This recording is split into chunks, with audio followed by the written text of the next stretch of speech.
पास message आया मेरे कार्यकर्ताओं का कि जालना में मौलाना साहब मस्जिद में कुरान शरीफ पढ़ रहे थे। 3 लोग अंदर आए, उनका शायद बुर्का पहने थे या मुंह ढका हुआ था कुछ, और उन्होंने मौलाना को कहा तुम जय श्री राम बोलो। क्या बेहुदा बातें हैं सब। भाई आपका मजहब आप चलिए, हमारा मजहब हम चले। इस तरह घुस के मस्जिद में उनको किया गया और उन्होंने कहा नहीं मैं नहीं बोल सकता। उनको बाहर लाके मारा गया और अभी आज वो जो है घाटी हॉस्पिटल को है औरंगाबाद में, वहाँ एडमिट है। वो उनको बहुत चोट लगी हुई है। इस तरह की हरकतें करना। जय हिंद दोस्तों, मैंने आपको भी ये जो वीडियो दिखाया, ये पूरा वीडियो नहीं दिखाया, आपको आगे पूरा वीडियो दिखाने वाला हूँ। वीडियो में आपको समाजवादी पार्टी के महाराष्ट्र के अध्यक्ष और विधायक जिनका नाम है अबू आसिम आजमी बोलते हुए नजर आ रहे होंगे। एक बार फिर से दोस्तों इन्होंने जो सांप्रदायिक ताकत है, जो देश का माहौल बिगाड़ने की कोशिश करते हैं, उनके खिलाफ सख्त अपनी बात रखी है, अपनी बात को बुलंद कराया। दोस्तों महाराष्ट्र में एक जालना जगह है जहां पर कल एक बड़ी वारदात हो गई।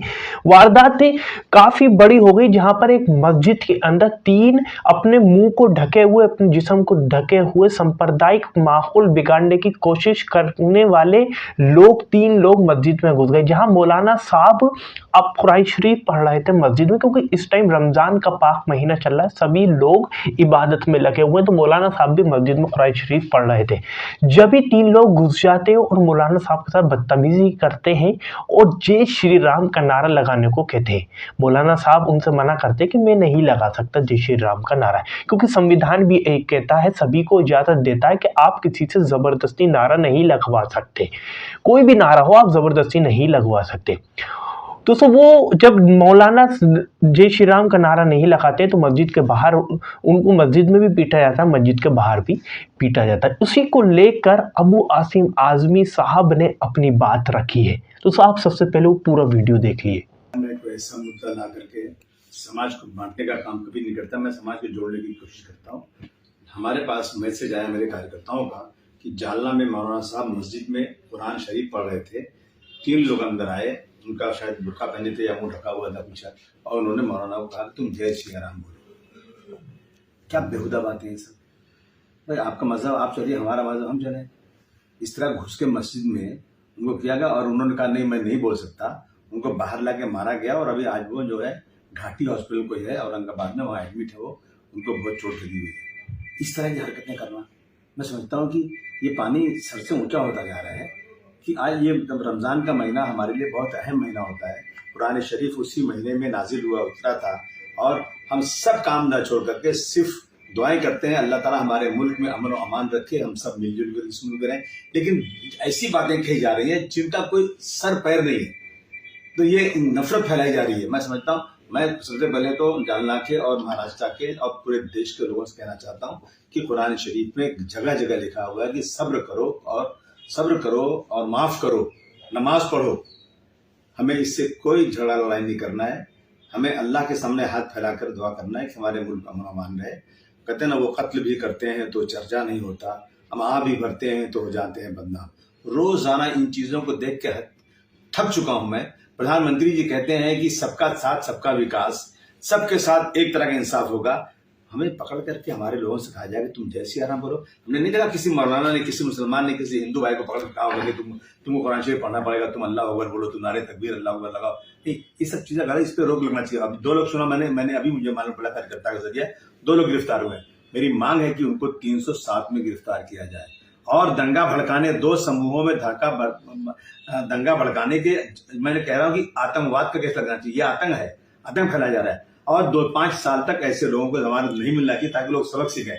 मैं हर मजहब के लिए कह रहा हूँ, चाहे मुसलमान हो या हिंदू हो, जो भी इस तरह की हरकत करता है ना, उसका सख्ती के साथ होना चाहिए। और रोजाना ये हो रहा है, अजान हो रही है, उसको रोकने की कोशिश की जा रही है, दरगाहें तोड़ी जा रही हैं और सकल हिंदू समाज की तरफ से एक जो है आक्रोश रैली निकाली जा रही है जबरदस्ती, और कहा जा रहा है कि आओ मुस्लिम लड़कियों से शादी करो, तलाक नहीं मिलेगा, तुमको जो बच्चा पैदा करने की मशीन नहीं बन। इस तरह की बेहुदा बातें करके समाज को बांटना, मैं समझता हूँ कि प्रधानमंत्री जी आप जरा आगे बढ़कर के इन चीजों को खत्म कीजिए। डेवलपमेंट पे वोट मांगिए ना, डेवलपमेंट है, देश सबको, हर इंसान को रोजी रोटी मिले, हमारा देश सबसे आगे दुनिया में चले।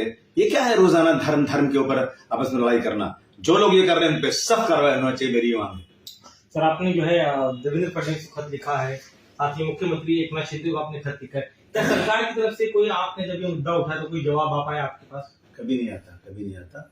जब असेंबली में उठाया जा रहा है मुद्दा, जवाब नहीं मिलता ठीक से, और जवाब मिलने के बाद उस पर कार्रवाई सही नहीं होती है, तो फिर निराशा होती है कि असेंबली के फ्लोर के ऊपर एक आदमी झूठ बोल देवे और झूठ बोल के पूरे महाराष्ट्र के हिंदू भाइयों के दिलो दिमाग में नफरत पैदा कर दे। क्योंकि मंत्री जब बोलता है तो मंत्री को सही बोलना है, शपथ लेता है, वो उसकी हैसियत होती है।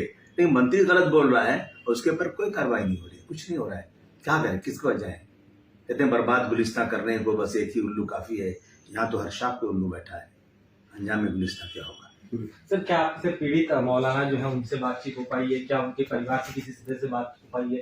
क्या कहना है उनका? मैं इसको पॉलिटिकल मुद्दा नहीं बनाना चाहता, मैं ज्यादा इसको हवा नहीं देना चाहता हूँ। मेरी बात मेरा कार्यकर्ता औरंगाबाद का फैसल जो वहाँ का अध्यक्ष है वो उसको फॉलो कर रहा है, और हम सबसे निवेदन कर रहे हैं कि भाई इस मुद्दे पर पुलिस को बोलिए, सरकार को बोलिए, लेकिन कहीं भी सड़क के ऊपर कहीं भी उधमबाजी नहीं होना चाहिए, कहीं भी लॉ एंड ऑर्डर की सिचुएशन खराब नहीं होनी चाहिए। वो जो करते हैं करने दो, हमारा काम, वो कहते हैं वो आग लगाएंगे हम आग बुझाएंगे, वो काम उनका है, ये काम मेरा है। एक इसी मुद्दे पे आखिरी सवाल, आप इसी रमजान के महीने में शांति बनी रहे इसके संदर्भ इसको लेकर आप कई मौलानाओं के साथ मुख्यमंत्री से भी मिले थे, बावजूद इसकी इस तरह की घटना होना, क्या कहेंगे? अभी तो मुख्यमंत्री जी बताएं, मुझे मैंने उनसे कहा था कि मुख्यमंत्री जी आप सबको ऑर्डर दीजिए।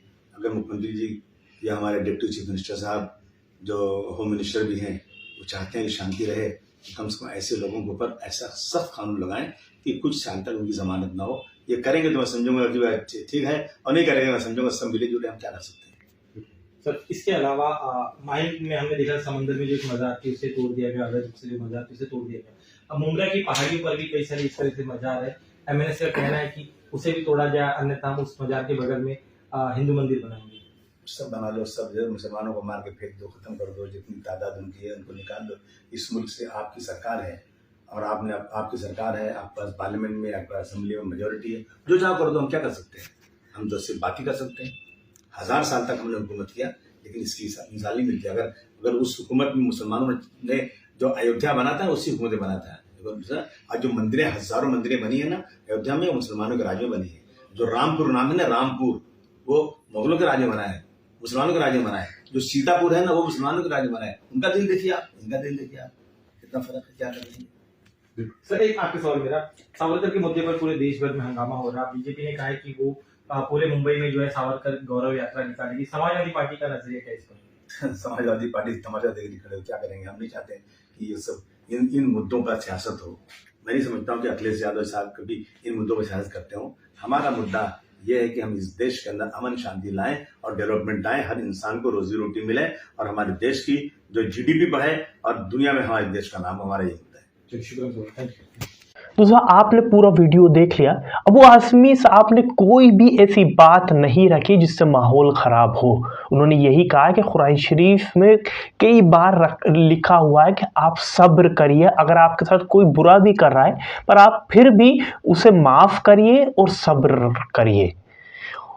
दोस्तों, पर उन्होंने ये भी कहा अबू आज़मी साहब ने कि अब जो है सर से ऊपर पानी जा रहा है, अब ये बर्दाश्त के बाहर हो रहा है, क्योंकि जो लोग कर रहे हैं उनके ऊपर कानून कार्रवाई नहीं कर रहा है। जो सरकारें उनके ऊपर हाथ रखी हुई हैं, वो सरकारों के हाथ रखने के ऊपर ही इतने आगे वाली बातें कर रहे हैं, इतनी ज़्यादा सांप्रदायिक बातें कर रहे हैं।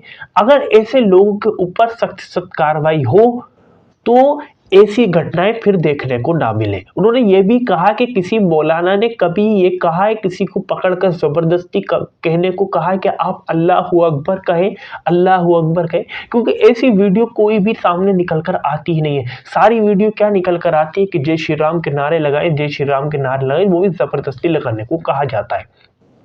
मेरी कानून से और मेरी सरकार से अपील है कि ऐसे लोगों पर सख्त कार्रवाई हो, क्योंकि हमारा देश मोहब्बत का देश है, हिंदू मुसलमान सिख ईसाई का देश है। हमारा देश सांप्रदायिक का, नफरत का देश नहीं है। ठीक दोस्तों, आप क्या राय इस वीडियो को देखने के बाद नीचे कमेंट बॉक्स में ज़रूर बताइएगा। वीडियो को लाइक करिएगा, शेयर करिएगा, चैनल को सब्सक्राइब करना बिल्कुल भी ना भूलें।